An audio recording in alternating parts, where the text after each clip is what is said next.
یہ آپ نہیں سمجھیں گے. یہ بہت بڑی عبادت ہے. اپنی زندگی میں علامہ اقبال نے اس پوری زندگی کا جو فلسفہ ہمارا سمجھا ہے نا, درد دل کے واسطے پیدا کیا انسان کو, ورنہ طاعت کے لیے کم نہ تھے کرو بیان. عبادت کے لیے فرشتے کم نہ تھے, پھر آپ کو کیوں پیدا کیا؟ کہا درد دل کے واسطے. کسی کے دل کا درد آپ نے سمجھ لیا تو سمجھ لو آپ انسان. اگر کوئی, میں نے عرض کیا تھا نا شروع میں, کوئی درد مند آپ کے سامنے تڑپ رہا ہے, آپ میں طاقت ہے کہ اس کے درد کو دور کرے, مگر آپ نے نہ کیا.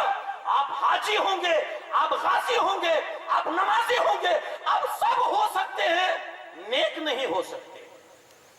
آپ نیک نہیں ہو سکتے. کسی درد مند کے درد کو آپ نے دور نہ کیا. اللہ نے آپ کو طاقت دی تھی, مگر آپ نیک نہیں ہو سکتے. تو کسی حکیم کے پاس کچھ لوگ گئے اور جا کر کہا دیکھیں اللہ کا بھی یہ نظام ہے, اس نے جو کائنات بنائی ہے نا وہ سب دوسروں ہی کے لیے بنایا, ہماری زندگی اپنے لیے ہے نہیں, وہ دوسروں کے لیے ہے. اس کو آپ ایسے سمجھے. کبھی آپ نے دیکھا ہے دریا اپنا پانی خود پیتا ہو؟ پانی اس کا ہے, پیتے اور ہے. کبھی آپ نے دیکھا بھینس دودھ اپنا خود پیتی ہو؟ دودھ اس کا ہے, پیتے اور لوگ ہیں. نظام ہے یار. یہ درخت میں پھل ہوتا ہے لیکن وہ خود نہیں کھاتا, دوسروں کو کھلاتا ہے. کائنات میں ایک نظام اور دستور رب نے دیا ہے. یار تمہارے پاس جو ہے نا اسے دوسروں کا سمجھو, اللہ تمہیں اور بھی دے گا. یہ ایک درد پیدا کیجئے یار کسی کے لیے. یہی زندگی کا اصل مزہ ہے. اور یہ چیز آپ کو خانوادہ اہل بیت میں نظر آئے گی. کوئی بھی ہو, میرا آقا حسین ہو, میرے آقا امام حسن ہو, میرے مولا ہو, کوئی بھی ہو, حتیٰ کہ اگر علی اصغر بھی ہونا تو اس کی زندگی سے بھی یہی کہ ہماری زندگی اپنے لیے نہیں, اوروں کے لیے. یہ کتنی گہرائی ہے اس فرمان میں میرے آقا حسین امام حسن مجتبیٰ کے. کہا بہترین انسان کی زندگی وہ ہے جو اپنی زندگی میں دوسروں کو شریک کرے. بہترین. ایک حکیم کے پاس لوگ گئے, کہا ہم بہترین زندگی گزارنا چاہتے ہیں. اس کا آپ کے پاس کوئی راز؟ تو کہا رات میں میرے یہاں دعوت میں آؤ, میں اس کا راز آپ کو سمجھا دوں گا. رات میں دعوت میں آئیے. سارے لوگ دعوت میں گئے تو حکیم صاحب نے شوپ بنایا اور کٹورا میں بھر کے سارے لوگوں کے سامنے رکھ دیا, اور 1 میٹر لمبا چمچہ 1 میٹر ان کو دیا اور کہا پیو. اب 1 میٹر کا لمبا اگر چمچہ ہو تو اس سے شوپ کیسے پیا جائے گا, ہے نا, منہ تک پہنچے گا ہی نہیں. اب سب لوگ ادھر ادھر دیکھ رہے ہیں کیسے پیے اس کو, یہ اتنا بڑا لمبا چمچہ اس نے دے دیا ہے تو پیا ہی نہیں جا سکتا ہے نا. حکیم نے کہا کیا ہوا؟ کہا نہیں پی سکتے. کہا رکھ دو. سب نے رکھ دیا. حکیم صاحب نے 1 چمچ اٹھایا, حکیم کے سامنے جو آدمی بیٹھا تھا نا چمچ بھرا اور اس کو پلا دیا. جب اس نے چمچ اٹھایا تو سارے چمچ اٹھے, سب نے اپنے اپنے سامنے والوں کو پلانا شروع کر دیا. سب نے سب کو پلا دیا. حکیم کہتے ہیں سمجھ گئے خوشحال زندگی یہ ہے دوسروں کو کھلاؤ, اللہ تمہیں کھلا دے گا. یہ زندگی کا اصل مزہ ہے یار. دوسروں کے کام آ جاؤ, اللہ تمہارے کام آ جائے گا. وہ اللہ خود فرماتا ہے جب بندہ میرے بندے کی مدد میں ہوتا ہے تو میں اس کی مدد میں ہوتا ہوں. کیا گہرائی ہے میرے امام کے اس فرمان میں. کہتے ہیں بہترین زندگی وہ ہے جو دوسروں کے لیے جی جائے, جو اپنی زندگی میں دوسروں کو شامل کرے. بہترین زندگی وہ ہے.